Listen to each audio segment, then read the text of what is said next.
வணக்கம், இது வாழும் வரலாறு. இன்னைக்கு இந்த பதிவுல நம்ம பார்க்க போறது விஜயநகர பேரரசு காலத்தில் தென்னிந்தியாவில் நிலவிய மாநில ஆட்சி முறையான நாயன்கரா சிஸ்டம் பத்தின ஒரு சில இன்ஃபர்மேஷன் தான். வீடியோ ஸ்கிப் பண்ணாம ஃபுல்லா பாருங்க. விஜயநகர அரசர்கள் மாநில நிர்வாகத்திற்கு அதிக முக்கியத்துவம் அளித்தனர்.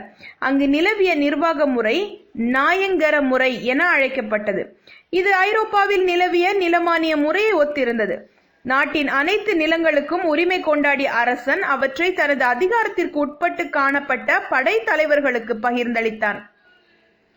அரசனின் ஆணைக்கு உட்பட்டு செயல்பட்ட இவர்கள் நிலமானிய பிரபுக்கள் போல் செயல்பட்டு வந்தனர்.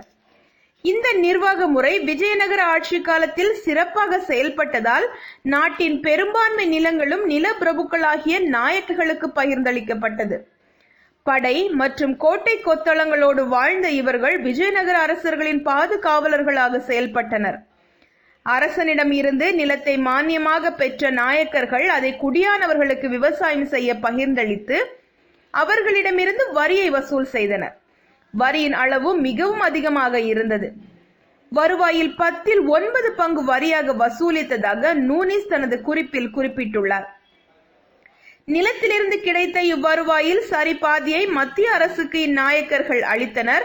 எஞ்சிய தொகையினை நாயக்கர்கள் தங்களது நிர்வாகத்திற்கும் படையெடுக்கும் ஆக்கப் பணிகளுக்கும் பயன்படுத்தினர்.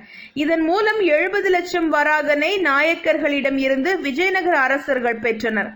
இவ்வருவாயின் பெரும் பகுதியை விஜயநகர அரசர்கள் தங்களது ஆடம்பர செலவிற்காக பயன்படுத்தினர். இம்முறைப்படி நாட்டிற்கு தேவையான படைகளை பராமரிக்கும் பொறுப்பு நாயக்கர்களிடம் ஒப்படைக்கப்பட்டிருந்தது. இவர்கள் ஒரு நிலையான படையை வைத்திருந்தனர். இப்படையில் யானை, குதிரை, காலாட்படை ஆகிய அணிகள் காணப்பட்டன. போர்க்காலங்களில் விஜயநகர அரசர்களின் தேவைக்கேற்ப இப்படைகளை பிரபுக்கள் அனுப்பி வைத்தனர். குறிப்பாக போரில் விஜயநகர அரசர்களின் வெற்றியும் தோல்வியும் பிரபுக்கள் அனுப்பிய படையின் தன்மையை பெற்றிருந்தது. இப்படையை முழுமையாக பயன்படுத்திய விஜயநகர அரசர்கள் முஸ்லிம்களுக்கு எதிராக புரிந்த போர்களில் பல்வேறு வெற்றிகளை பெற்றனர். எடுத்துக்காட்டாக விஜயநகர அரசை ஆட்சி புரிந்த போது கிருஷ்ணதேவராயர் ரைச்சூர் கோட்டையை முற்றுகையிட நாயக்கர்கள் ஒரு பெரும் படையை கொடுத்து உதவினர்.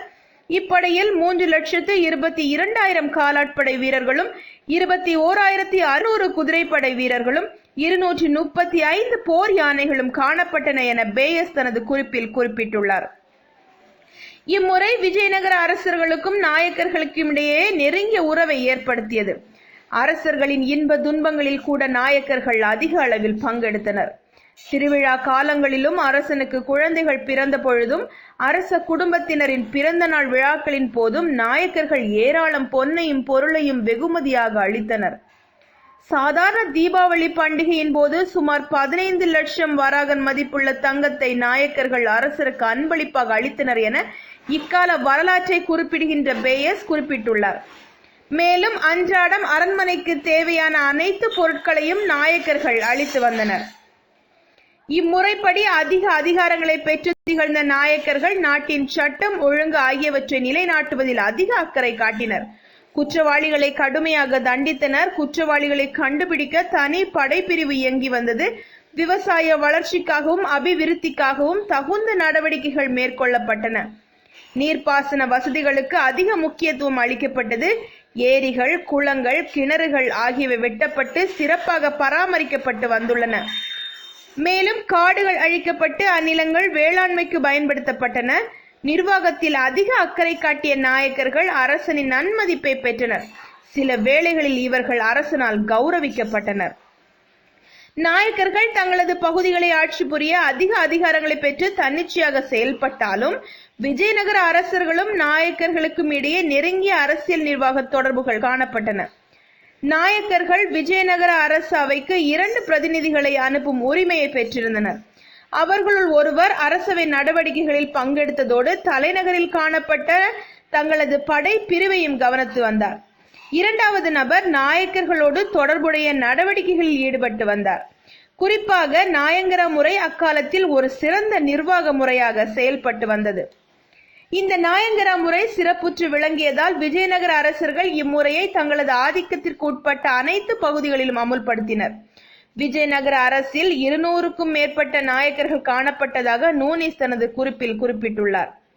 ஆனால் கல்வெட்டுகளும் பிற சான்றுகளும் தமிழகத்தின் பல்வேறு பகுதிகளில் ஆட்சி புரிந்து வந்த நாயக்கர்களை பற்றி குறிப்பிடுகின்றன.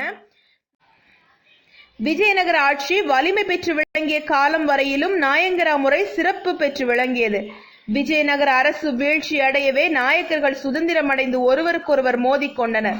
இதனால் நாட்டின் அமைதி கெட்டது. விஜயநகர மேலாண்மையை உதாசீனப்படுத்திய இவர்கள் தங்களது ஆதிக்கத்தை நிலைநாட்ட அண்டை நாடுகளுடன் மோதினர். இதனால் அரசியலில் அமைதியின்மை தொடர்ந்தது.